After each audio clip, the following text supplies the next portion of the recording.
merde, mais j'ai pas problème de confiance en moi, problème avec mon poids, qui est certainement la cause, ou pas.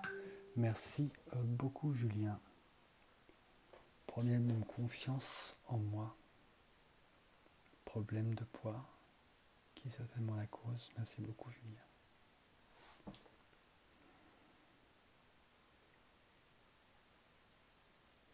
Alors, moi, je connecte carrément la boule au ventre. Donc, pour moi, c'est ça le problème de confiance en soi. Il est bloqué par la peur.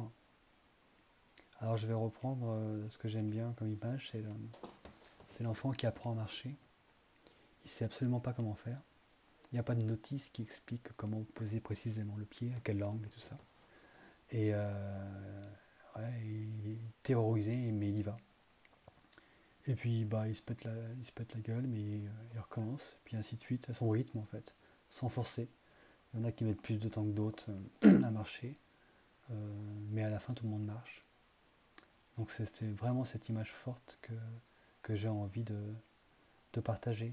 C'est que la confiance en soi, c'est de l'ordre du faire. C'est de l'action en fait. C'est quand je fais une action et que je la réussis que je gagne confiance. Donc du coup, je fais une suivante, j'ai plus de confiance qu'au début, et à chaque fois que je réussis, bah, je gagne confiance. Et donc c'est en répétant les réussites que la confiance vient. C'est pas quelque chose de mental véritablement, c'est vraiment la réussite à chaque fois.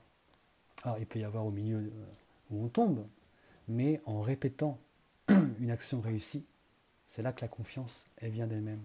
Alors pourquoi on ne va pas dans l'action en fait? Et donc du coup, c'est cette histoire de boule au ventre. Euh, c'est la peur, mais en fait, la peur, c'est quelque chose de profondément sain. Moi, quand j'ai peur, ça crée de la vie en moi. Il y a quelque chose qui... C'est le trac du celui qui fait son one-man show, en fait. Elle a un côté excitant, cette peur. Elle a un côté... ouais, j'y vais, quoi. Allez, j'y vais quand même, quoi. Et là, du coup, ça, au début, la voix tremble, machin, et puis, pof, c'est un peu comme pour danser, il faut faire le premier pas. Et une fois qu'on est dans la danse, bah, on est plus à l'aise. C'est en faisant les choses que les choses se font. On ne peut pas constamment projeter dans sa tête et imaginer des scénarios et, finalement s'inventer un espèce de personnage qui se regarde lui-même en se disant « Ah, j'ai peur ». Non, la peur, elle se vit dans l'instant et on la dépasse, tout simplement. Il n'y a pas de méthode particulière pour dépasser cette peur à part y aller. C'est la seule façon d'avoir confiance en soi, c'est d'y aller quand même, malgré la peur. Donc déjà en disant ça, je vois que ça s'ajuste un petit peu. La peur est quand même encore là. Après, problème de poids. Qu'est-ce que vient faire le problème de poids là-dedans? Qui est certainement la cause. Donc j'associe en fait mon manque de confiance en moi à, à l'image que me renvoient les autres ou que je choisis que les autres me renvoient. Donc mon apparence, mon apparence me bloque dans ma confiance en soi. Pourquoi je me crée ce scénario-là?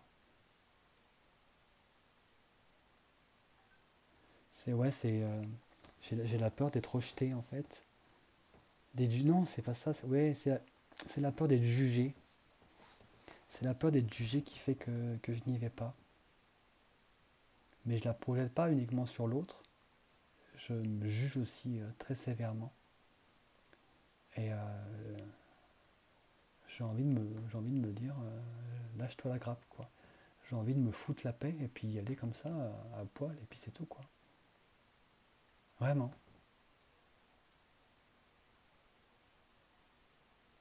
Ouais, donc, ouais, une fois encore, j'en ai conscience qui est à l'extérieur du corps.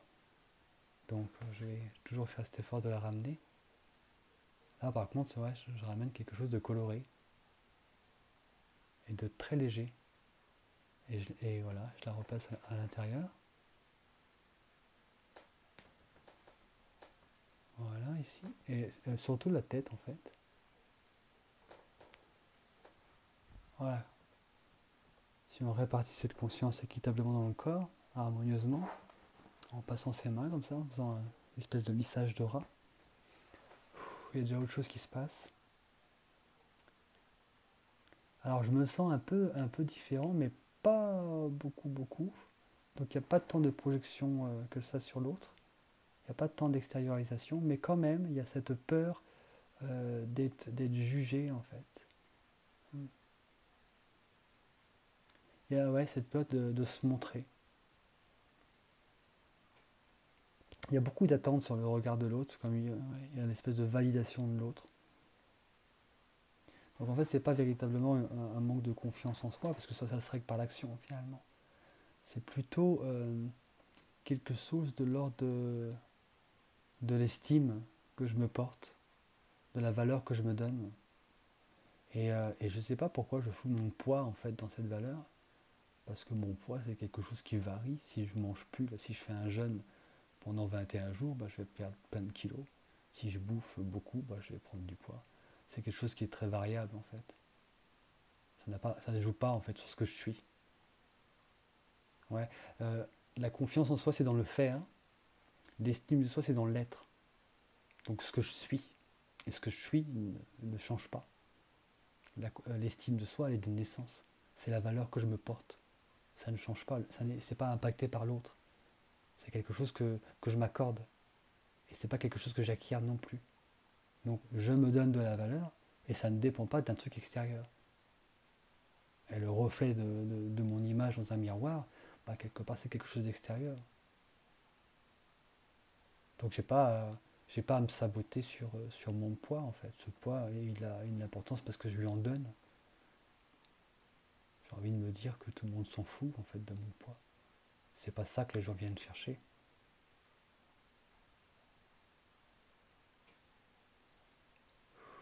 Il y a cette notion d'être sans faille aussi qui me vient, c'est que comme si le fait d'avoir du poids était un signe de faiblesse et qui du coup allait impacter le jugement de ce qui est exprimé. Je me demande si tu n'es pas thérapeute, non? Je sais pas. Ouais, le jugement de ce qui est exprimé au travers de mon poids, comme si mon poids était une espèce de truc qui signifiait que j'avais un problème affectif et que du coup bah, je compensais par la nourriture et du coup ça fait de moi une personne faible. Donc encore une fois, c'est l'estime que je me porte. Pourquoi je m'invente des trucs pareils? Pourquoi je m'invente ce personnage parfait en fait, qui doit être pimpant, machin, photoshopé, nickel, et, et avec ce costume, ça lui donne de la valeur. Non, la valeur, ce que j'exprime, s'en fout du costume. Ça, c'est la forme en fait. On s'en fout des formes. Ce qui est important, c'est le fond. Ce que les gens finalement attendent quand on y va, c'est quand on est en contact avec eux, c'est ce qu'il y a au fond en fait. La forme, elle varie en fait. Des gens gros, des gens maigres, ils n'ont pas plus ou moins de choses à dire que les autres. Moi, je suis maigre, par exemple. J'ai pas moins de choses à dire que toi ou plus. Donc, il y a vraiment ce côté. Faut que je me lâche les baskets, quoi. Faut que je me lâche la grappe. Pourquoi je me fais ça? Qu'est-ce que ça m'apporte en fait? C'est comme si ça justifiait, c'est ça, c'est comme si ça justifiait que les autres puissent être en désaccord. Mais encore une fois, quand on s'exprime, il n'y a pas une notion de vrai ou de faux. On exprime quelque chose qui est juste pour nous. C'est vrai pour nous, toujours. Et ce qui est vrai pour nous peut être faux pour d'autres. Où est le problème? Et ça peut être vrai pour moi, et vrai pour l'autre, et c'est complètement contradictoire. Donc cette notion du vrai et du faux, de la vérité et du mensonge, ça c'est quelque chose qu'il faut foutre à la poubelle véritablement. Ce que j'exprime est vrai pour moi. Point. Et si ce que j'exprime est en résonance avec l'autre, bah parfait, il va trouver quelque chose de juste pour lui. Mais ça ne sera pas nécessairement la même chose. Ça touchera à une espèce de point commun ou plusieurs points communs qui vont se mettre en lien. Et ça va être fluide en ce sens-là.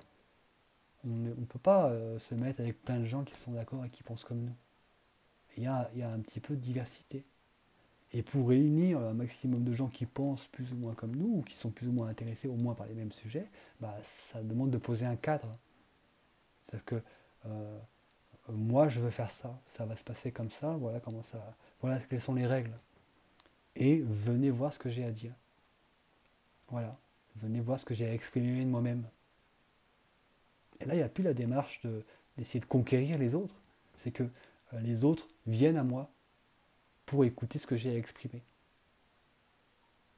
Et il n'y a pas de problème de jugement ou autre. Il faut vraiment, faut vraiment que je me lâche la grappe avec ça, avec le regard de l'autre.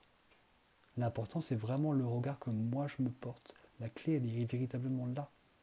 Parce que, le regard que je vais me porter, c'est quelque chose qui va rayonner.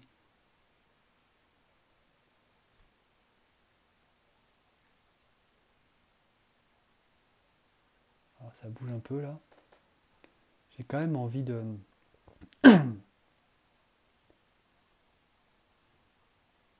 J'ai quand même envie de finir par un son, parce que je me sens pas terrible à l'intérieur.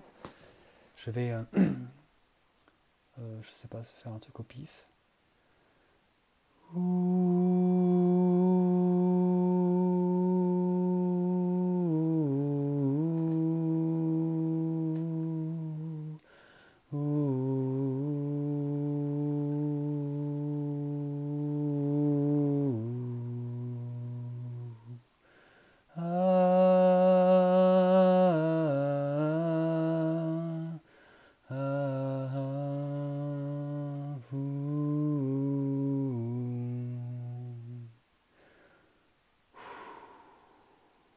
Alors, je me sens un peu mieux. Là, je t'invite vraiment, enfin moi ça me donne vraiment envie de frotter un peu tout ce que j'accroche, comme, alors, je sais pas si on peut dire mauvaise énergie, ou enfin bref, c'est des trucs qui me dérangent, de te frotter un peu comme ça les bras, voilà, de passer sur la nuque comme ça, devant, et se frotter partout. Alors pas pour enlever de la saleté, c'est plus pour une question de lisser un petit peu tous ces petits nœuds, pour que ça circule en fait, et qu'il n'y ait pas de... Et il n'y a pas de problème. Et puis ça même à tapoter sur tes bourrelets, puisque t'es grosse, tu dis. Et voilà, et avec joie et bonne humeur. Hein. Tu peux même leur dire je t'aime mon corps, je t'aime. Et là, en tapant, en te tapotant, je te rends bien service. Et je me rends bien service à moi-même. Du coup, ouais, là je sens vraiment en moi qu'il y a de la vie et il y a quelque chose qui veut sortir. Donc ça va sans doute bouger encore à l'intérieur de moi pendant quelques minutes. Mais déjà, je me sens nettement mieux. Donc merci de m'avoir partagé ta problématique et de m'avoir permis de la faire vivre en moi. Je t'invite vraiment quand même à respirer parce que... Et à lâcher comme ça, en soufflant. Donc mettre plus de temps dans l'expiration que l'inspiration. J'inspire, à la limite je bloque. 1, 2, 3, 4. Et je souffle longuement. En imaginant que je pousse un peu là, tout ce que j'ai ici là, qui se bloque. Quoi.